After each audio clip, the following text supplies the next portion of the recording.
Hey everybody. Very welcome to the International Inequalities Institute at LSE and to our seminar, Tuesday seminar, Inequality seminar. I know it's a very popular seminar, you see, online and in person. You know the obvious reasons. And also, of course, quality talks. I'm George Kunnath, Assistant Professorial Research Fellow at the International Inequalities Institute, LSE. And I'm very pleased to introduce our speaker today, Dr. Maël Lavenaire, Research Fellow and my colleague at the International Inequalities Institute and the Atlantic Fellows for Social and Economic Equity Program.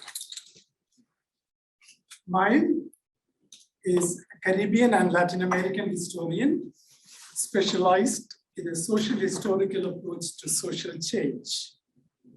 His work focuses on decolonization and social change among the post-slavery societies in the Americas. And today he's going to speak on the emergence of a social decolonization, the question of social change in the French West Indies after World War II. The event is going to be recorded, and I think you have no problems with that. And Maël will speak for around 40 to 45 minutes. And after that, we will have time for Q&A. Now, I will over to Maël. Everybody, thank you for attending this II seminar. I'm grateful to my colleagues, Peter and Emma, and as well George for organizing this event. I invite you to immerse yourself in colonial and social history with the emergence of social decolonization, the question of social change in the French West Indies after World War II.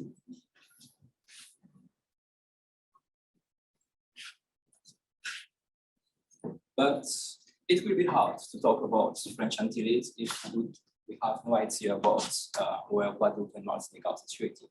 So Guadeloupe and Martinique are both islands which were colonized by the French in 1635. And they are situated in the Lesser Antilles, so south of the Caribbean, and are separated with the island of Dominica. So please don't mistake the island with Caribbean. And with these Guadeloupe and Martinique are the islands composed of about a little less than 400,000 people each. So that's just to give you a picture. Today, we must discuss 6 points. First one, the conditions of the abolition of slavery and the out-progressive plutocracy at the head of social hierarchization. The second, a post-slavery transition. In third, the economic and social situation in the French Antilles after World War II. And for fourth, the problematic of the social change in the post-slavery societies, touching to 20th and 21st centuries. An empirical study. Fifth, analyzing the social change in the French Antilles from 1946 to 1961. So, what are the results from this problematic for the moment? And the last point is about the notion of the social decolonization that I want to introduce for the Caribbean post-slavery societies.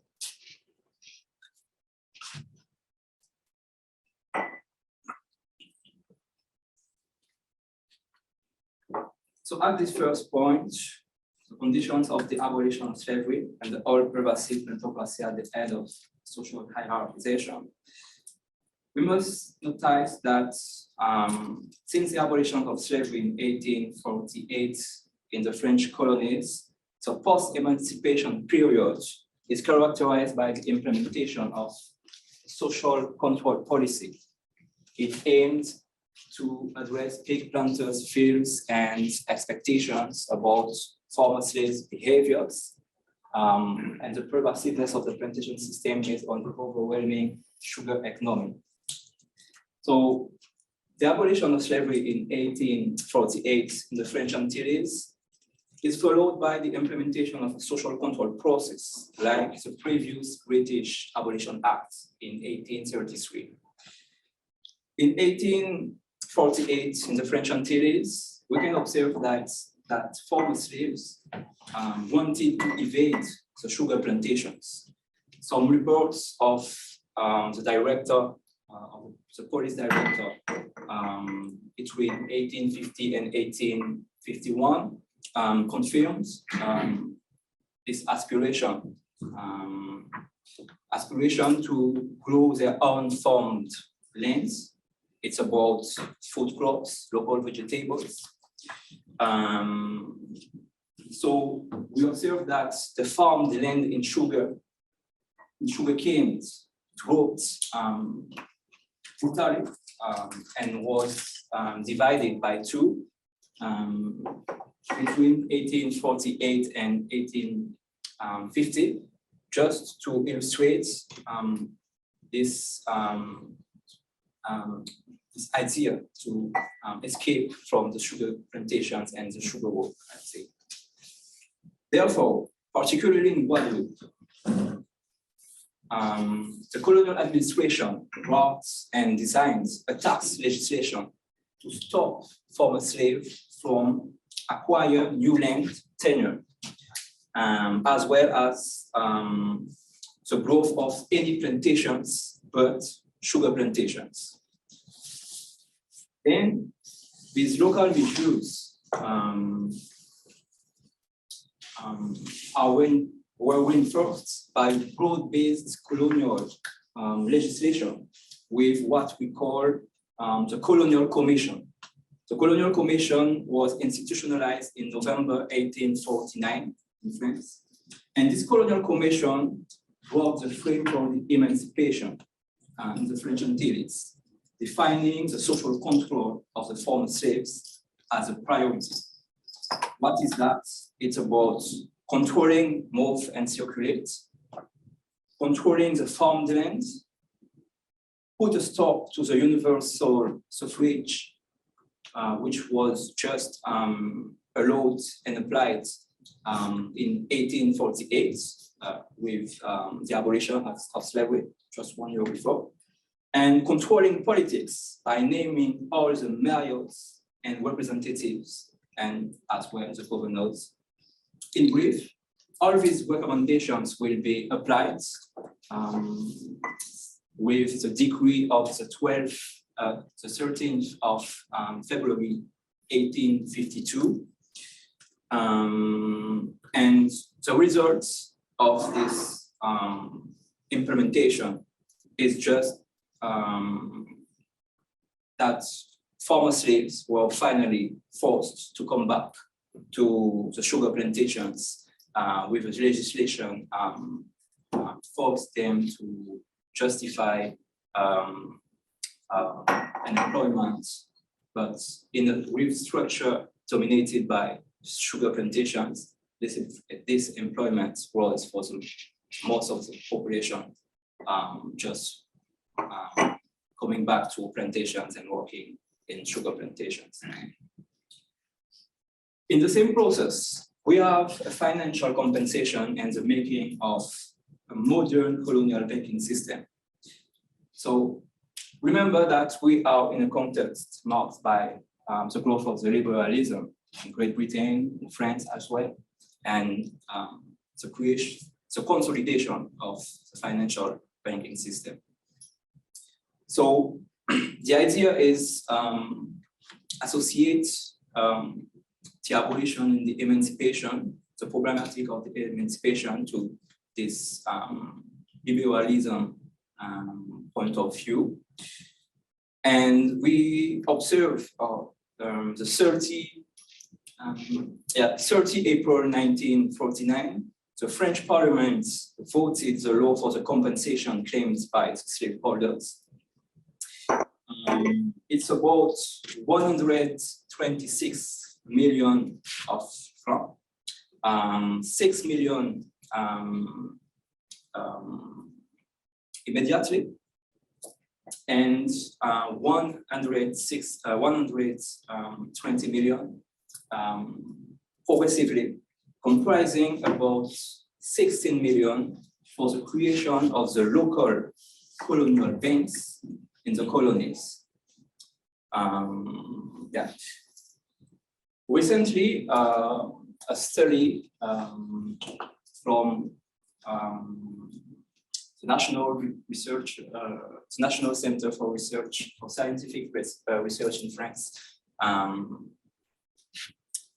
estimated the compensation in the terms of these days as about 27 billion of euros in comparison of the budgets in France today. So it was a huge compensation, but I also analyzed that the compensation in Great Britain was 20 million. And I'm curious about this difference. I don't know if it's about maybe a difference of value with the currencies at that time, but maybe an economic historian could bring an answer, but I will investigate further this question. What is interesting is that from the structure in 1851, we observe the creation of the Bank of Guadeloupe and Bank of Martinique, and former slaveholders compensated at the rate of 100 francs was automatically shareholders in the banks. Then in 1860, we have the creation of the Colonial Credit Company to support the planters' estates by loans. And initially, the colonial banks were created for a period of 20 years, but they will be extended. The time will be extended by a new decree in 1871. So the extension and the consolidation of this banking system showed a lot of incidences in the 20th century. That's the 20th century. And during the 1950s. So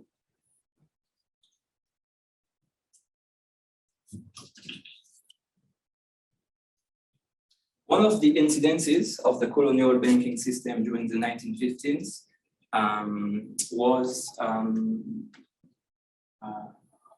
was discussed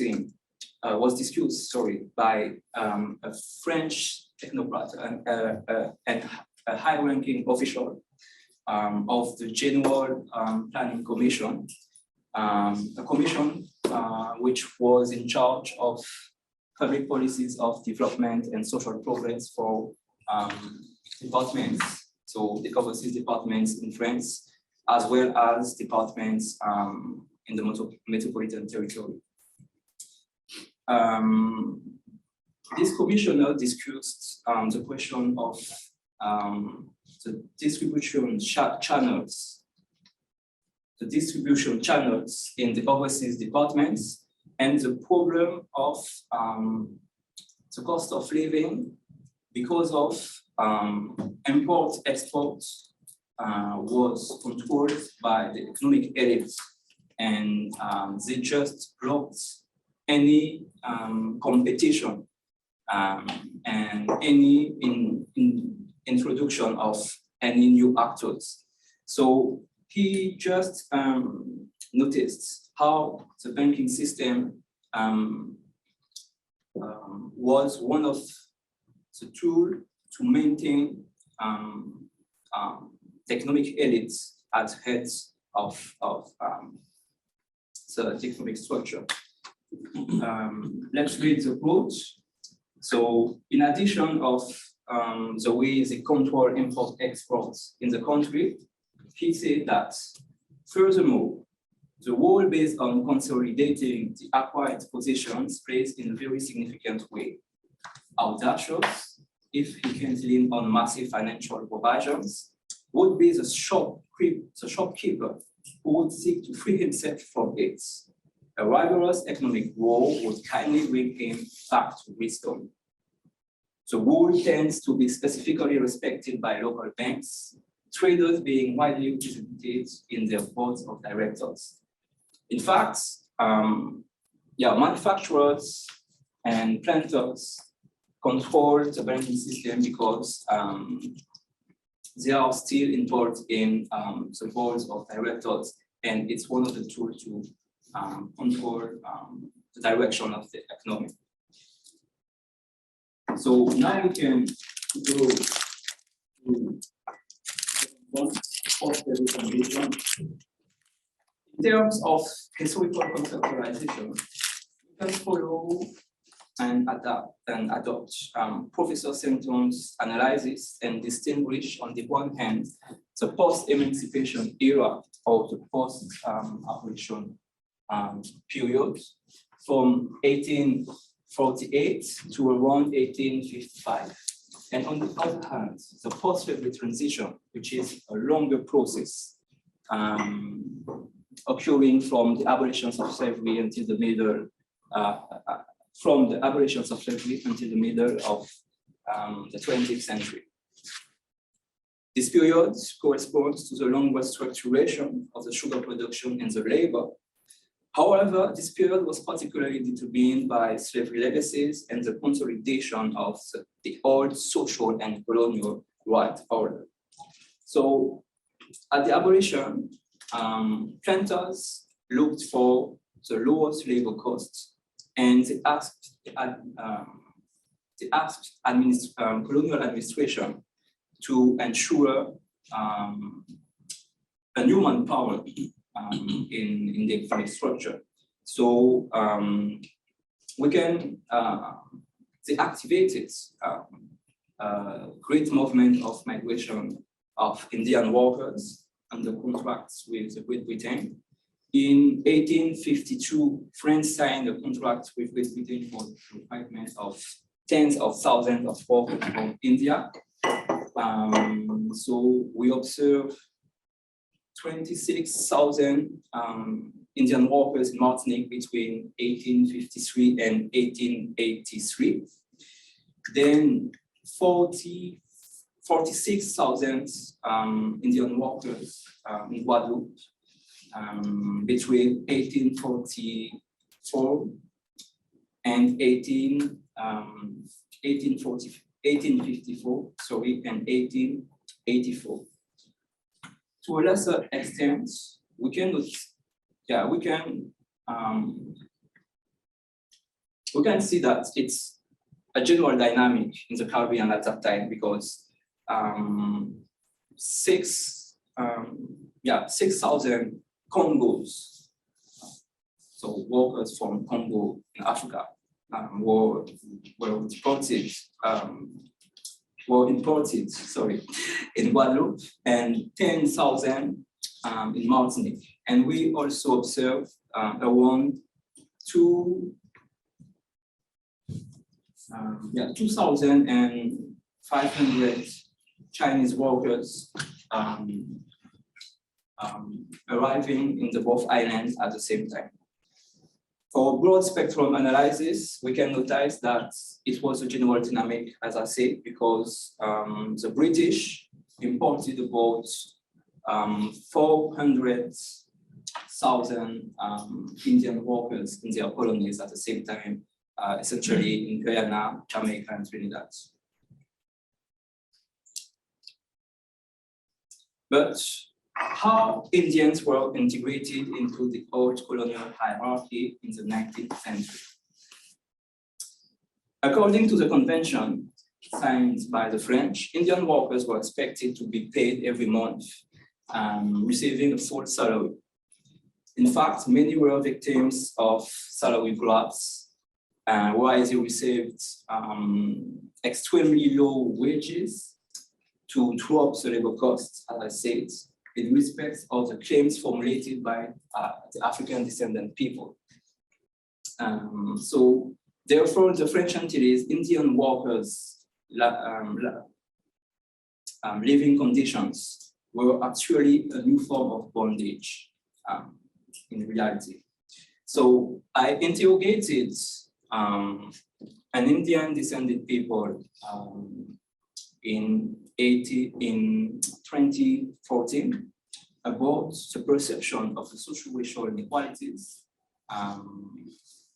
And because I'm talking about Gustave Fegalasamy, who was a plantation worker during the 1950s. So my idea was to take his own perception of the social inequalities and as a weakness, just bring me some elements from an individual perception. So he says, to describe the general environment, everybody, children and seniors could only dispose of themselves on Sunday, never during the week. People lived as slaves. They worked all day long like slaves for white people. When you hear nowadays that people in Guadeloupe have been saying white people slaves for a long time, that is the reason why. So we can see how decades after the arrival of Indian descendant people, the fact that they have been integrated at the bottom of the society remains, and how at that time African descendant people and Indian descendant people represents the most part of the low classes in the French Caribbean societies, and how even if Indian people didn't know slavery, how they feel social inequalities, and how finally they were really integrated in the colonial hierarchization. So at the same time, we must talk about the reorganization of the sugar production from the second half of the 19th century to the beginning of the 20th century. The first sugar factories were created in Guadeloupe and Martinique during the following years after the abolition. Yet, the world sugar crisis, which appeared between 1884 and 1905, conducted to a restructuration of the sugar economy, characterized by the penetration of new assets from metropolitan companies in Guadeloupe, associated with a process of land concentration and the expansion of an archaic form of sharecropping. This contract of sharecropping proposed in Guadeloupe at that time aimed to create an economic interest for the plantation workers, giving them a temporary access to a land tenure, while they were essentially expected to attend the crop and serve finally the companies to preserve the benefit of the land tenure. Then, because of the crisis of the production, we observed the fall of the Creoles of Guadeloupe. We observed the fall of the Creoles of Guadeloupe, who were unable to face the world sugar crisis. So in 1925 and 1928, there is another penetration of assets, but by the Creoles of Martinique. Creoles of Martinique managed to consolidate their financial power from the slavery system, and they continue to control the sugar economy there. However, embedded in a paternalist behavior inherited from the slavery system, they opted to restrict at most any access to land tenures for the plantation workers in Martinique, and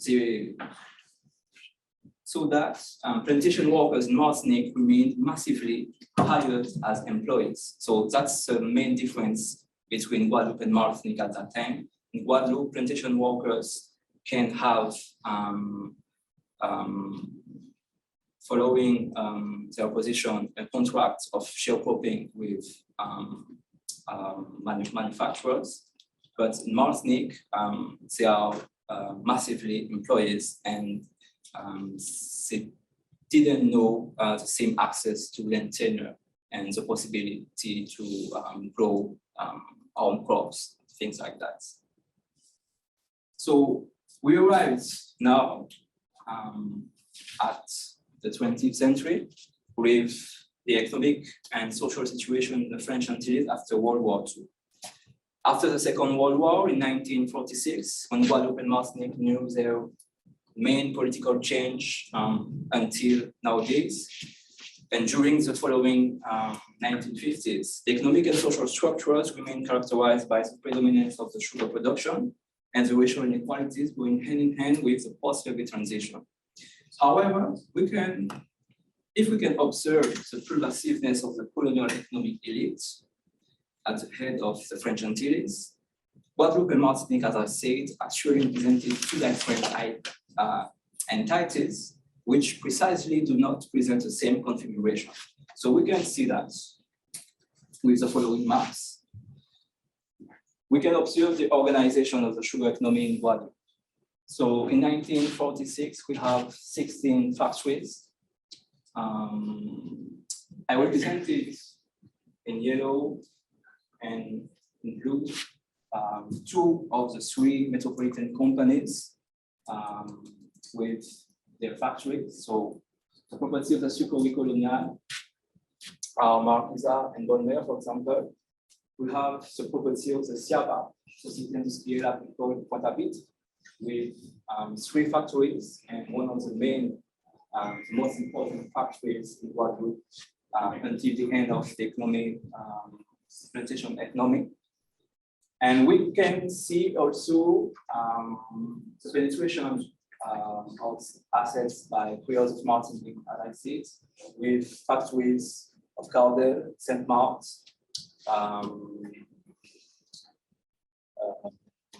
Comté, Cross-Montagne, and Creoles of Martinique represented the second main actors in the sugar economy at that time.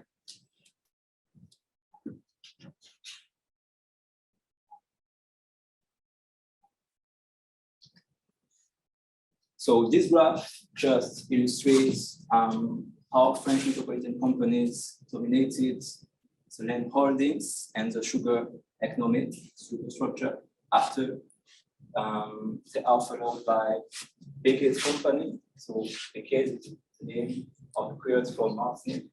And we just observe a few Creoles of Guadeloupe which were able to maintain their activity in the sugar economy at that time. So the situation is really different from Martinique, because in Martinique, we have almost the same number of factories, 13, but the sugar economy in Martinique, as I said, is completely dominated by the Creoles of Martinique. So we observe as well a specific area which represents areas where family plantations were common. That means that according to Chambenois analysis, who was an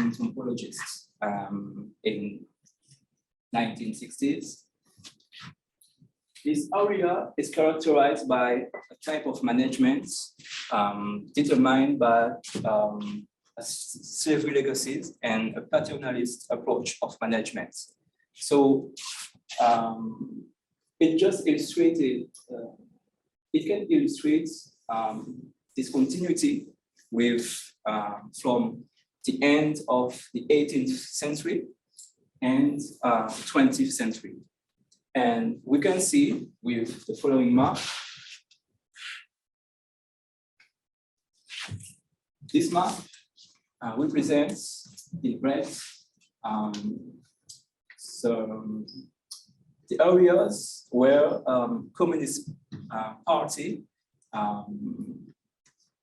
communist politicians were elected after in 1946.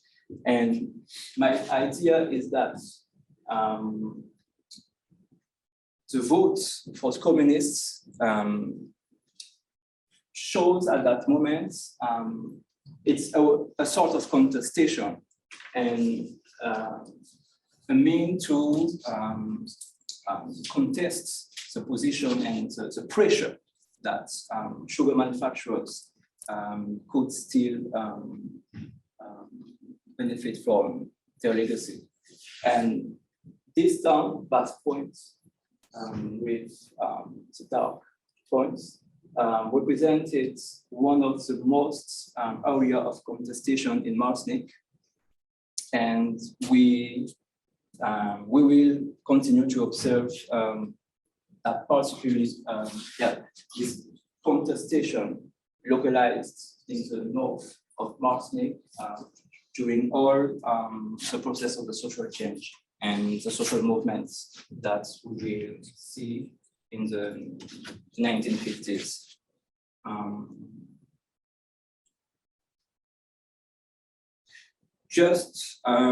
I just want to mention a final point about the organization of sugar production in Martinique.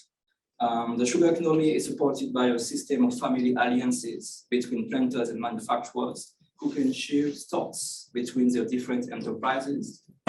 A system of alliance similar to that of Creoles in Barbados, and what they have practiced to preserve their economic power until these days, for example. Yes, and the sugar economy in Martinique is dominated by a group composed of between 3 and 10 families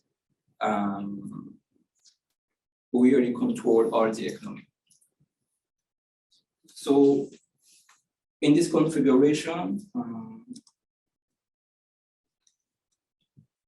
it's hard for plantation workers to escape from the poverty, and some elements about everyday life conditions just shows through the nutrition, the housing, how the countryside and the plantation workers really knew bad conditions of living. So, for example, the nutrition is characterized by a failure in proteins and a lot of imported salt cod fish from United States or Canada. But the meat is very rare, for example, and just used on Sundays.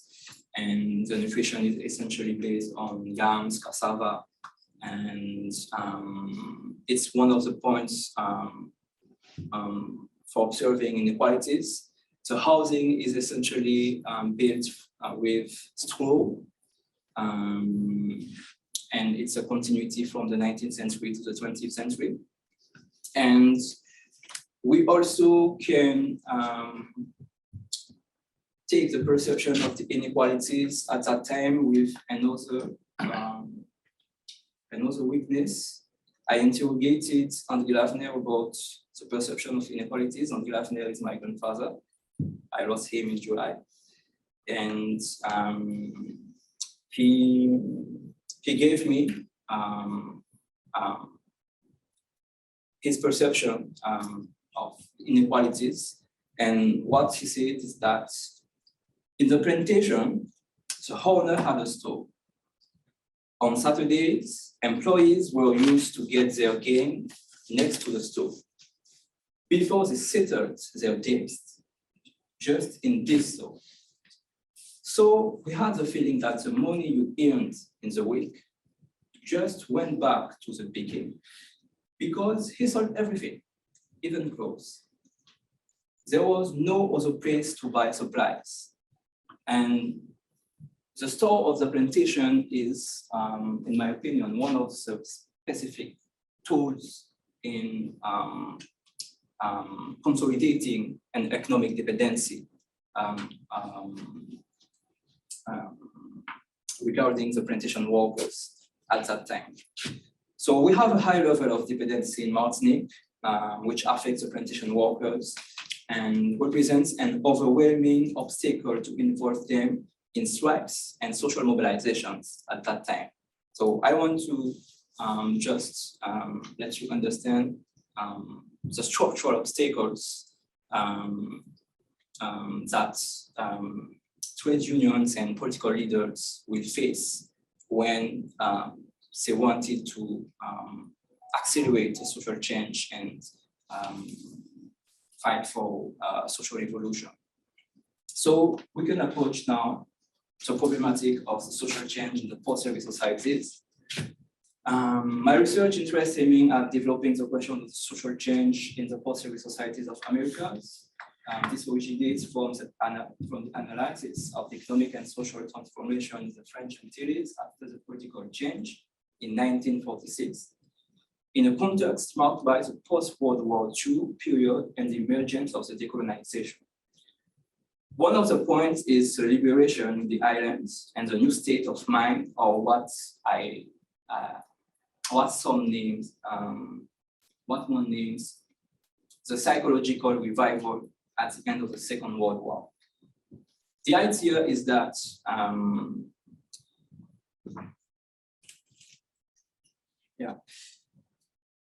during the 1930s, we observed, like in Jamaica, Trinidad, and Barbados, the creation of the first trade unions. But after World War II, we observe how a social and collective aspiration emerged and proved the social demands and was finally characterized by an intensification of the social claims and the social struggles. The victory of the Communist Party is one of the parts, one of the points which can illustrate the state of mind, as we observed in the map, the red map, I would say. And the victory of the Communist Party was very important because communist leaders managed to achieve the political change that we call assimilation and departmentalization. That means that from the 19th century, political leaders in Guadeloupe and Martinique was asking for see the colonies being integrated, see the colonies integrated to the French political configuration as a real departments, like any departments in the metropolitan territory. So in 1946, political leaders and communists achieved this political change, political evolution. And this political evolution is not just about the vision of political leaders, but is also shared with the middle classes and the lower classes. For example, I used some popular songs to capture the idea of political change at that time and how we can observe different type of instance, different type of instance to see how people really expected the social change.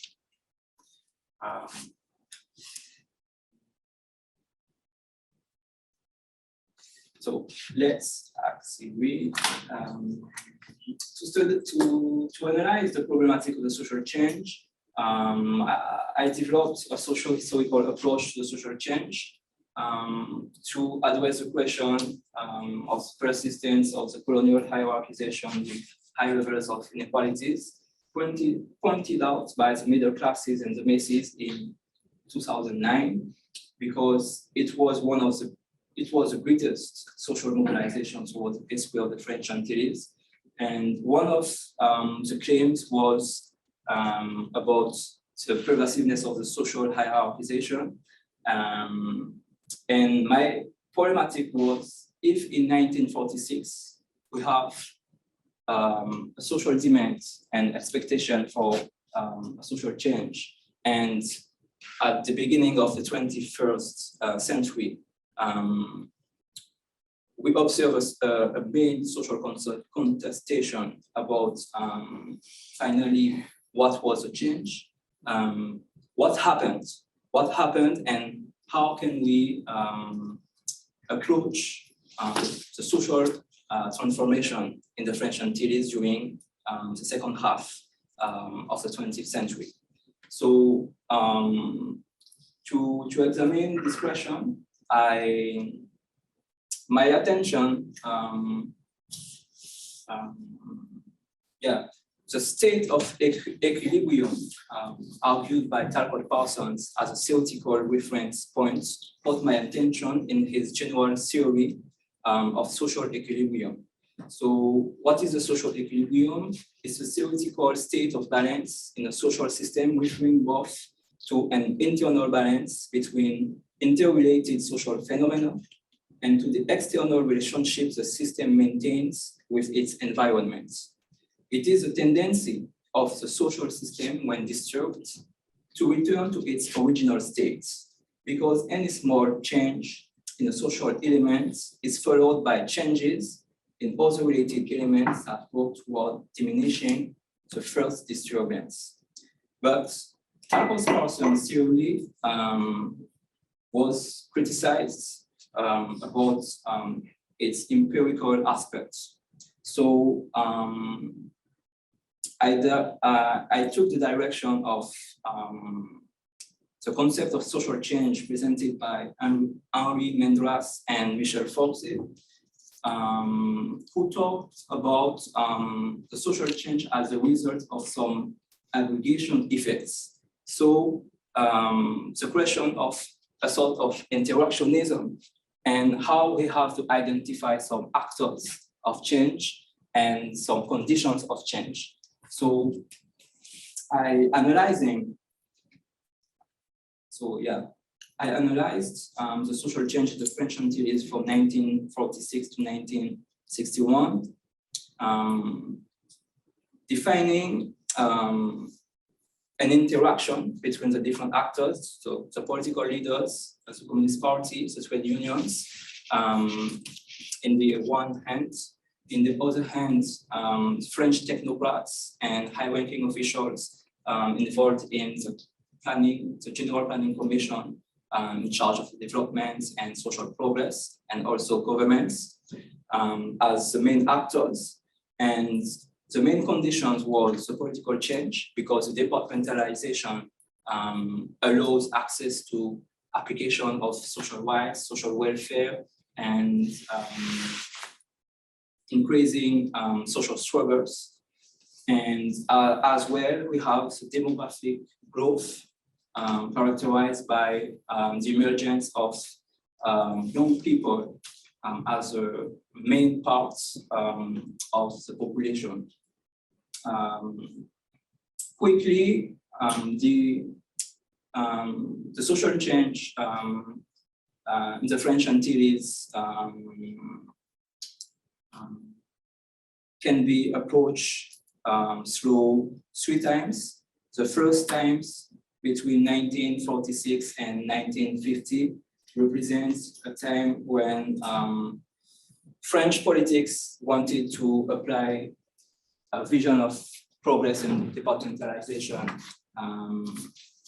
which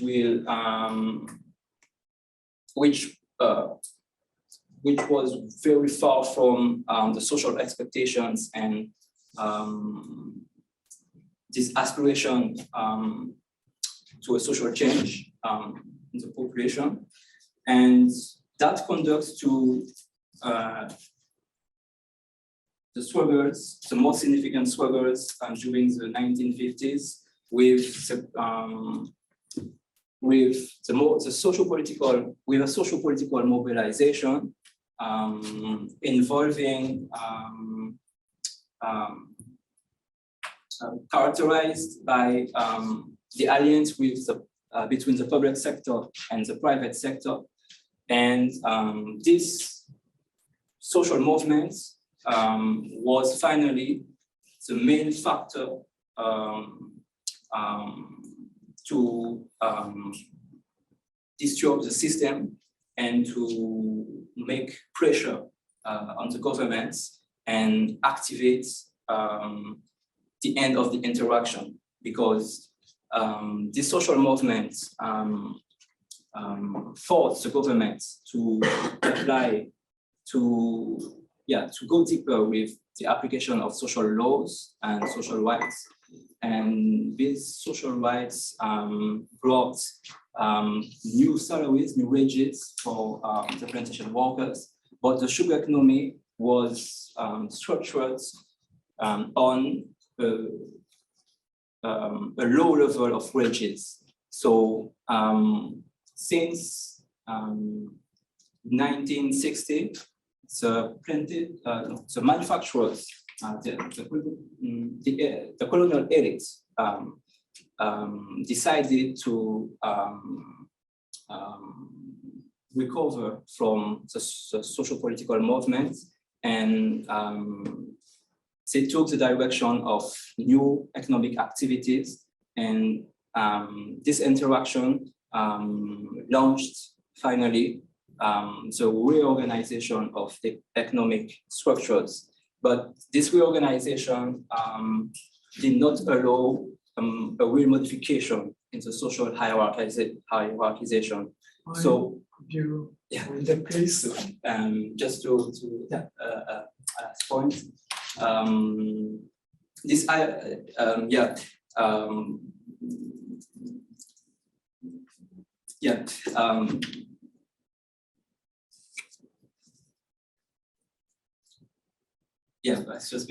So the final point of the interaction is that we observe the reconversion of the economy by the economic elites to face the increasing salaries, and we can understand from that point why we have indeed what can seem a transformation, but just a transformation affecting the only economic activities and not the social structures. So that configuration maintains the social frustrations in the French Antilles. And just the last point was the idea of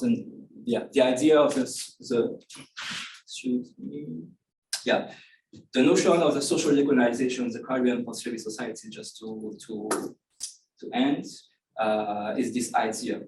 I think that we have to consider that from the 1950s and the 1960s, in an international context characterized by the decolonization movement and a regional context calling for the possibility of experiencing changes, beyond the different types of political change, that's the main idea, the greatest aspiration for the middle and the lower classes was a social change capable of repairing the all-pervasive racial inequalities that colonial slavery bequeathed Caribbean societies. So it's the idea is to consider beyond the political change what was really the first aspiration, the main aspiration in the middle classes, in the lower classes, and why today, these days, in French Antilles and in Jamaica, Trinidad, and all the Caribbean, we have some claims, for example, claiming to reparations in the former British colonies as well as in the French ones. Yeah, so that's it. Thank you.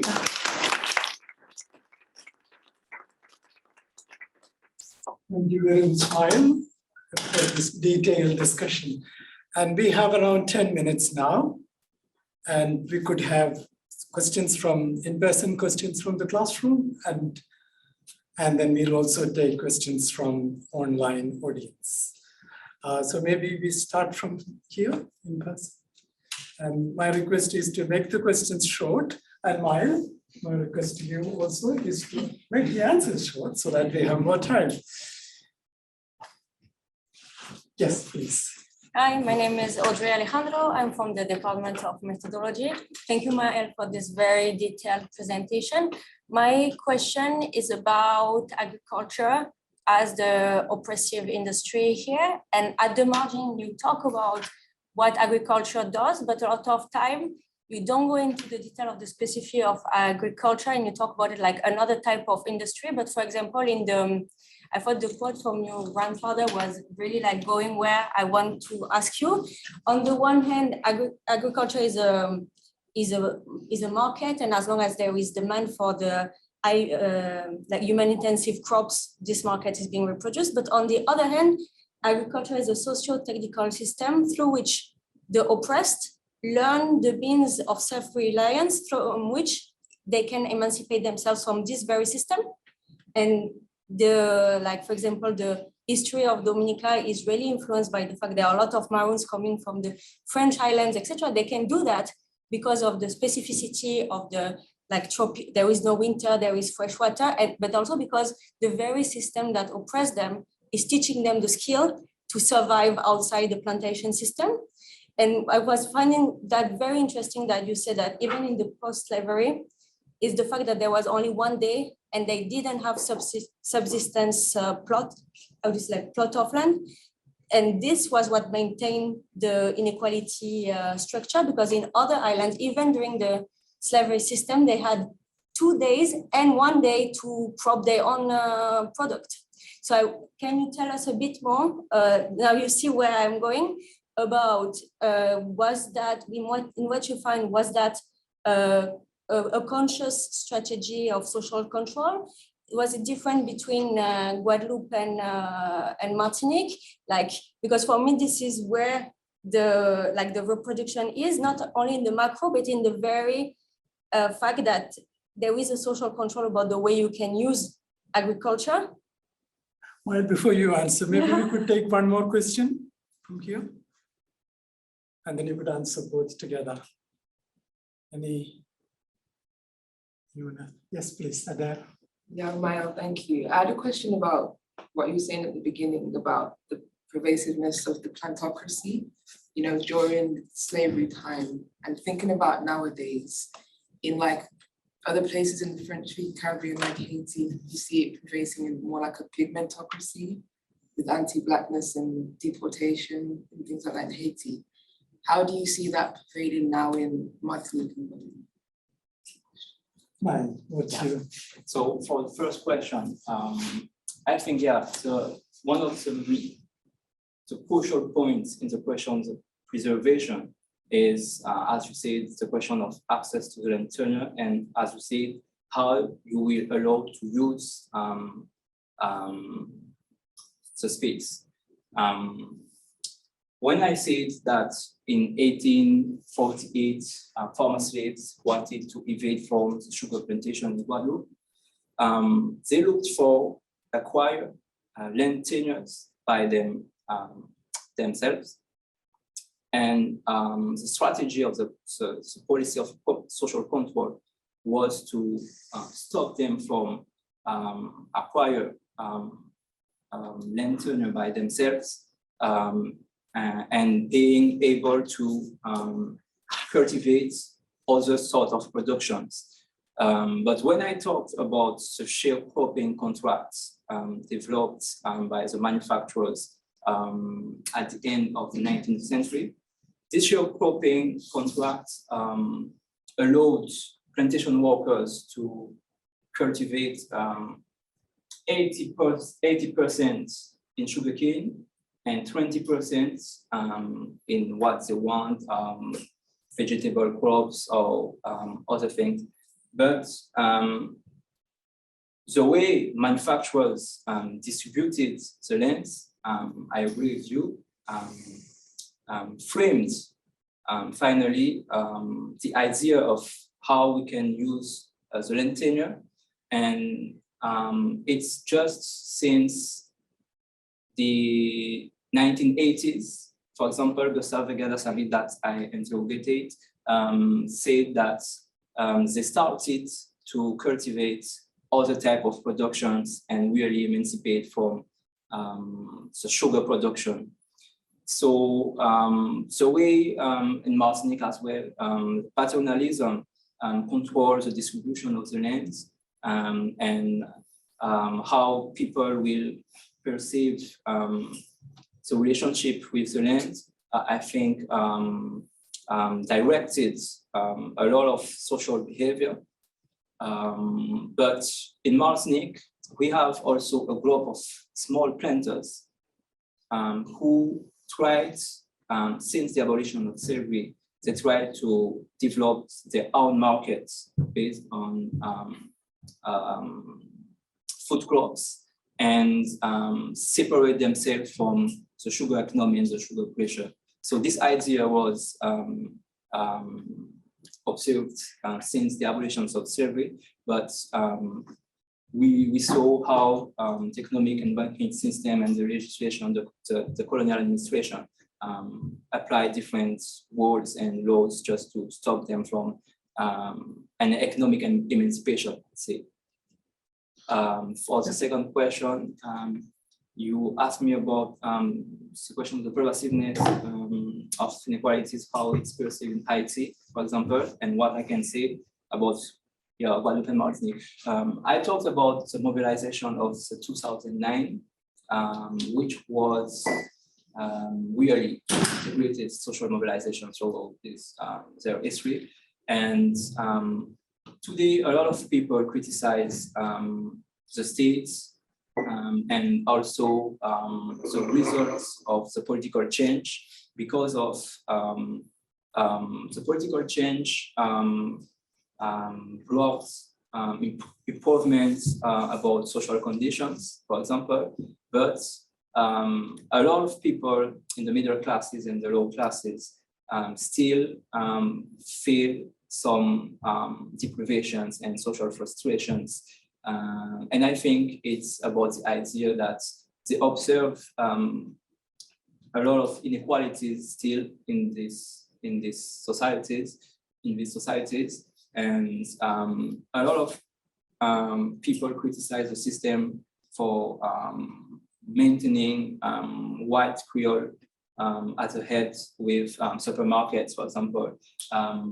When I talked about the reconversion of the economy, it's about how they engaged their assets in the distribution of goods and services, for example, and how they used the creation of a middle class based on officials during the 1950s, and how these local officials in the idea of social progress will finally play the game of the tertiary sector and the question of a specific relation with the modernization of the idea of how you can improve your standard of living.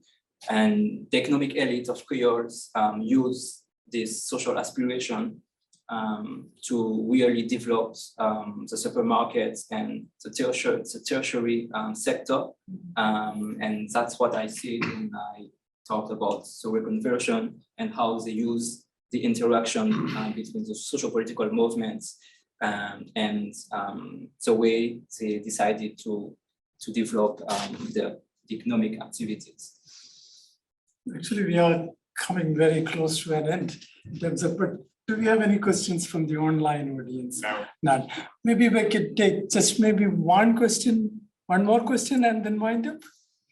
There is no question from the online audience. So in case yeah, please. There is nobody else. Chico.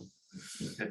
Well, thank you, Maël. That was very interesting. One thing you mentioned is differences in property between the colonial owners mooring Guadeloupe, I think it was, right? There were these colonial factories, colonial companies. Martinique. Oh, that was Martinique?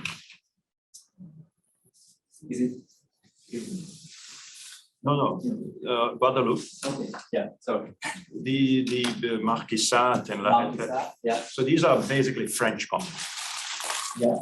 Colonial companies that own the land.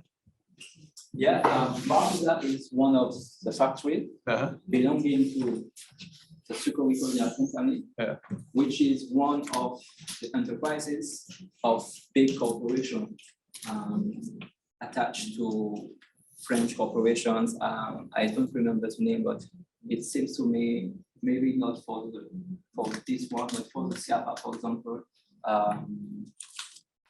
It was a property. It was a Schneider's property, but I need to check.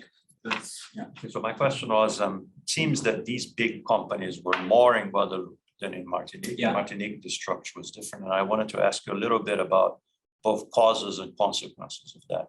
So was there some pull factor to Guadeloupe or some push factor from Martinique that they didn't want these companies or something made it harder? And then did this have any implications in terms of the following social developments? Yeah, exactly. Very good question. Thank you. There is still a debate about that because many historians think we can explain that with the first abolition of slavery in Guadeloupe, because after the French Revolution, we have the first abolition which was applied in Guadeloupe in 1784.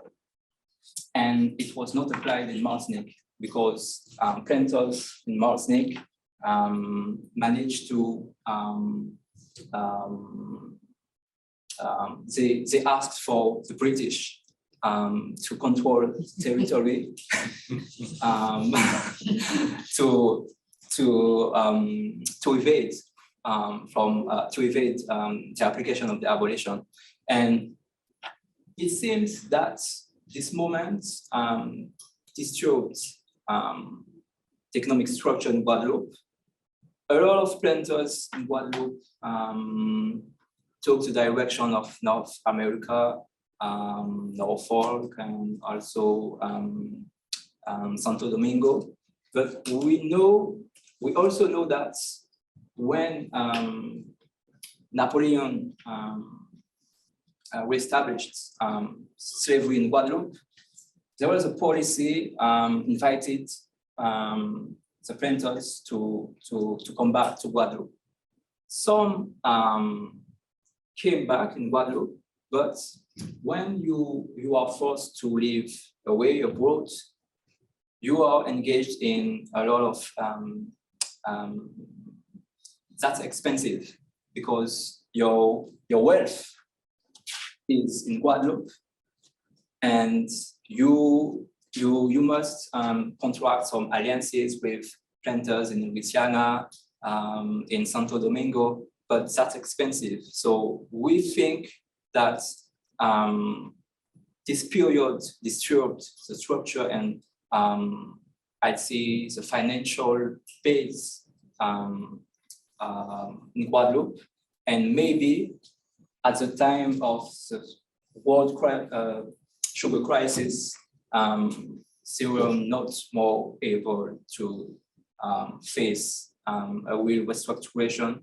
And one of the points is that at that time, what we call plantation property moved to factory. So the previous model was an association between the mill and the plantation areas, but with liberalism and the industrialization of economy, they needed to reinvented the model with factory system. So the new model was a factory which was independent and did not work directly with a plantation area. Just the factory was provided by different plantations, but it was another model. But this model needed a lot of assets at the end of the 19th century, and a lot of planters were not able to reinvest assets to follow the modernization of the sugar economy. So at that time, the metropolitan companies brought these assets, but Martinique, we saw that periods of Martinique had the possibility to maintain the financial power, and they faced the world sugar crisis, and beyond the world sugar crisis, they were able to invest in Guadeloupe after. And nowadays, creators of Martinique are at the head of the economy in Guadeloupe and Martinique. My apologies, I know you have many more questions, but we are running short of time. And on behalf of International Inequalities Institute, I would like to thank all of you, and also our speaker Maël. If the recording should be made available in our institute website, provided that there are no technological hitch. And if you want to learn more about International Inequalities Institute, please visit our website, and you could also register for our newsletter. And we will be having Tuesday seminar next week also, and we look forward to seeing you. Thank you very much.